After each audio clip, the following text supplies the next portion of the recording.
जी लखन सिंह जी, युवाओं में एक बड़ा एक थ्री मैजिकल वर्ड होते हैं कि भाई आई लव यू, बड़ा थ्री मैजिकल वर्ड है, युवाओं में बड़ा चर्चित वर्ड है। आपका एक थ्री मैजिकल वर्ड जिसकी तरफ ओम प्रकाश सकलेचा जी ने इशारा किया, उतर जाएं सड़क पर, उतर जाएं सड़क पर।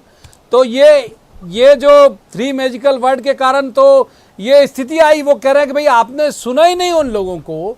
आप कैसे कह सकते हैं जयचंद, ये सकलेचा जी का कहना है कि भाई उन लोगों की मांग नहीं मानी गई, उनके बारे में सुना नहीं गया, तो वो क्या करते? वो यही करते जो अभी हुआ।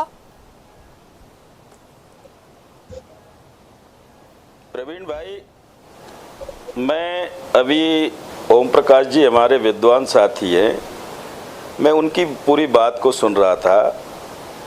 मुझे लगा ओम प्रकाश भाई शायद ये जो जितने जयचंद गए थे, आपने शायद न तो इनको सुना, न इनको आपने समझने की कोशिश की कि ये क्यों गए।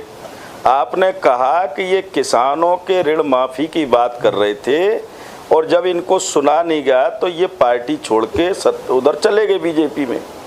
ये आपका गलत आकलन है, आपको शायद पता नहीं है। इनमें से बहुत सारे ऐसे जयचंद थे जिन्होंने अपने अपने क्षेत्रों में जाकर किसानों के ऋण माफी के सर्टिफिकेट बांटे थे, और ये सिर्फ और सिर्फ क्यों गए, तो ये हमने आपके चैनलों से देखा, आम आवाम से इनके बारे में बात उठ के आई, और आप कह रहे हैं। और दूसरा, अगर मैं आपकी बात भी ओम प्रकाश भाई, आपकी बात भी मैं मान लेता हूं कि आप जो कह रहे हैं वो सत्य है, तो आप मुझे एक बात बताओ, जब से ये गए, जिस मुद्दे को लेकर आप कह रहे हैं कि ये गए किसानों के कर्ज माफी को लेकर गए थे, क्या इन्होंने भारतीय जनता पार्टी में जाके सरकार बनाने के बाद एक भी जयचंद ने अगर एक भी बार किसानों के बारे में अगर बात की हो तो मध्य प्रदेश और देश का कोई भी चैनल बता दे कि फलाने जयचंद ने किसानों की बात की थी? जिस मुद्दे को लेकर आपके मुताबिक जिस मुद्दे को लेकर ये गए थे, तो क्या आपकी सरकार, जो केंद्र में सरकार आपकी,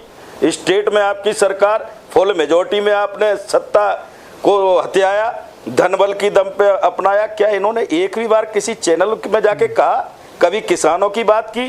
तो मेरे भैया, आदरणीय ओम प्रकाश भैया, आप वैसे बुद्धिमान हैं, मेरे साथी विद्वान, थोड़ा सा स्टडी कर लें ये जयचंद। वैसे मैं समझता हूँ आप काफी इंटेलिजेंट पर्सन है, आपको सारा ज्ञान है। अब चूंकि लाइव में बैठे हैं तो कुछ न तो आपको कहना ही पड़ेगा, इनकी लड़ाई तो लड़ना ही लड़ना है, क्योंकि सरकार दी है आपको इन्होंने, इन जयचंदों की वजह से आज आप सत्ता में बैठे हो। मनीष जी को शामिल कर लेते हैं ओम प्रकाश भैया, आप तो जी लाखन जी, आपकी पूरी बात नहीं, लाखन सिंह जी प्लीज मनीष जी को शामिल करते हैं। मनीष जी, अभी दनादन अनाउंसमेंट कर रहे हैं शिवराज जी, आप अगर देख रहे हो बीते 8 दिनों में, मतलब मैं जीरो लगाते लगाते हाँप जाऊंगा, ये शो का वक्त खत्म हो जाएगा, इतने 1000 करोड़ टाइप का उन्होंने अनाउंसमेंट कर दिया। तो बिल्कुल जो एट द 11th आवर जो अनाउंसमेंट होते हैं, आपको लगता है कि वो लोगों के मानस में जाके पेवस्त होते होंगे, लोगों को इतना बाध्य करते होंगे कि किसी दल विशेष के लिए वोट करे? मनीष जी देखिए प्रवीण जी, अब मध्य प्रदेश की जनता, जैसे सकलेचा जी ने बोला, उनकी एक बात से मैं सहमत हूं कि मध्य प्रदेश की जनता अब समझदार हो गई है और जनता ये देख रही है कि बार बार उसके साथ क्या होता है। ये पैटर्न है, आप देखिए पिछले 15 सालों में अगर अपन बाय इलेक्शंस को देखें तो उन 15 सालों में चाहे वो कहीं का भी बाय इलेक्शन हो, वहां पर अगर आप एक सीट का अगर उठा के देखेंगे तो ऑन एन एवरेज 500 से 1000 करोड़ की घोषणाएं एक विधानसभा के लिए हुई। कई तो स्मार्ट सिटियां बन गई हैं हमारे यहाँ, अगर इन्हीं घोषणाओं को अगर हम माने कि ये धरती पर अगर आती होती तो बहुत सारी स्मार्ट सिटीज मध्य प्रदेश में बन जाती। अच्छा, अभी बड़ा इंटरेस्टिंग आप देखिए प्रवीण जी, ये चुनाव जो है इसमें पौराणिक जो पात्र हैं वो बहुत ज्यादा आ गए हैं। जयचंद, जैसे लाखन जी उनको जयचंद ही कह रहे हैं। बीजेपी में कुछ लोग आए, उनको बीजेपी ने नामांकन कर दिया, उनका विभीषण।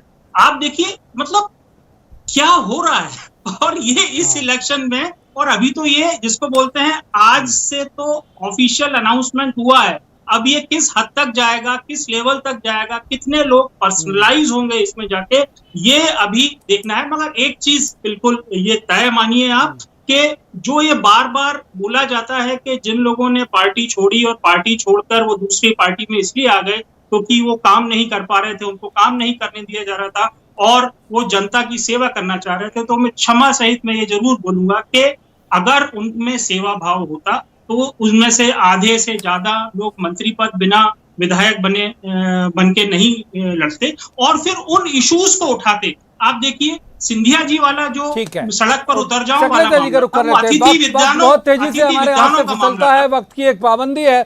छोटा छोटा जवाब शक्लेचा जी से मैं कोशिश करूंगा और लाखन सिंह जी से एक एक बार और ले लूं। शक्लेचा साहब, ये जो मनीष जी कह रहे हैं जिस बात को लेके, ये ठीक है कि आपका टारगेट बहुत छोटा है, आप लो स्कोरिंग मैच खेल रहे हैं, 9 आपको कुल जमा चाहिए, 107 यानी मैजिक फिगर तक पहुंचने के लिए 9 जीत रहे हैं, कांग्रेस के पास चुनौती ज्यादा है। लेकिन मनीष जी कह रहे हैं कि मुश्किल आपके लिए भी है, एजेंडा आपको भी सेट करने में दिक्कत आएगी। वो वोटर कहेगा कि साहब पिछले बार तो आपके खिलाफ ही वोट किया था इस व्यक्ति को, अब हम आपके पक्ष में क्यों कर दें? देखिए बहुत सीधी गणित है। मैंने एक बार एक गणित का आंकड़ा विधानसभा में बताया था, 2 लाख रुपया ब्याज मुक्त सरकार शिवराज की देती है, 4,000 रुपया महीना ब्याज होता था, 48,000 रुपया साल का हुआ, और 5 साल में कितना हुआ? ये फिगर वही था। कांग्रेस ने पैकेजिंग बदल के उस किसान के साथ छलावा किया, और ये बात इन सब नए जो सदस्य आए उनके भी समझ में आ गई, और इसीलिए आते ही शिवराज जी ने पहले इंटरेस्ट फ्री रकम शुरू कर दी मिनिमम, दूसरा उनने बीमा का शुरू कर दिया, तीसरा किसानों की लागत जो होती है, छोटा किसान 80% है, उसकी लागत का 6,000 रुपया से 10,000 रुपया, 4,000 रुपया जोड़ के 10,000 रुपया जो 1 एकड़ या 2 एकड़ का किसान है, उसकी पूरी लागत, वो कुछ भी बोए क्या भी आए तो उसकी कीमत उसको सरकार ने पहले दे दी। क्या ये ऐसी सब जरूरत की चीजें नहीं थी? और क्या वो पैसा ट्रांसफर नहीं हुआ? आप बात कर रहे हैं कि हजारों करोड़, अरे भाई जो किया, अपन चार्ट लेके शुरू करें किसी भी विधानसभा का कि भाई यहाँ पे इतने की घोषणा हुई, पीछे सर मूल मुद्दे का आपने जवाब नहीं दिया। मैं मेरा जो मूल सवाल था वो यही था कि जिन लोगों को पिछली बार वोट नहीं किया उन लोगों को आप फिर सामने खड़ेंगे करेंगे तो वोटर कहेगा कि भाई इन्हें तो हम नकारे हैं, भाई हम इनको क्यों करेंगे वोट? नहीं, किनको नकारा? और भैया अभी तो 25-22 तो वही है जो जीते हुए हैं, उनको सिर्फ उनके विषय पे आया इसलिए लेकिन कांग्रेस से जीते हुए ना, और उनने आपकी तरफ से नकारा ना बीजेपी की तरफ से? हाँ, नहीं, हमारी तरफ से भी नकारा नहीं हुआ ना। वो जीता हुआ आदमी तो जीता हुआ है, वो तो पुनः वापिस ये जा रहा है कि भाई हमको गलत फहमी में रख के हमसे गलत चीज करवाने का प्रयास जो कर रहे थे कमलनाथ जी, हमने उसकी एंडोर्समेंट नहीं की। हमने उस बात को दिया क्योंकि हमें ये बोला था कि अगले महीने ये कर देंगे। पहले 10 दिन बोला, फिर 3 महीने बोला, फिर 6 महीने बोला, फिर फॉर्म भरवाया, फिर साल भर बोला। लेकिन वक्त हमको इससे ज्यादा चर्चा की इजाजत नहीं देता। आप तो लगातार, मैं तीनों मेहमानों का बहुत बहुत शुक्रिया यहीं पे करूंगा, मजबूरी है मेरी, मुझे यहीं वाइंड अप करना है, लेकिन मैं दर्शकों से कहूंगा कि आप लगातार जब तक नतीजे नहीं आते, आप इलेक्शन मतलब न्यूज़ 18 हर बार आपने साबित किया है कि आप लगातार हमारे साथ जुड़े रहे, आगे भी जुड़े रहिएगा। चुनाव की महत्वपूर्ण जानकारी हम आपको देते रहेंगे और तय कर देगा दर्शक। यहाँ स्टूडियो में जो पैनलिस्ट हैं, जो वरिष्ठ मेहमान हैं, उनके दावे, उनके प्रति दावे जो है वो अलग होते हैं। वोटर के मन में क्या चल रहा है वोटर ही तय करता है। और अब तो डेट आ गई है साहब कि 10 नवंबर तय हो जाएगा। क्या सोचता है वोटर? आज की चर्चा में इतना ही। कल किसी खास मसले पर खास पैनल के साथ बैठेंगे और कहेंगे जवाब तो देना होगा, लेकिन तब तक आप देखते रहिए न्यूज़ 18 मध्य प्रदेश छत्तीसगढ़।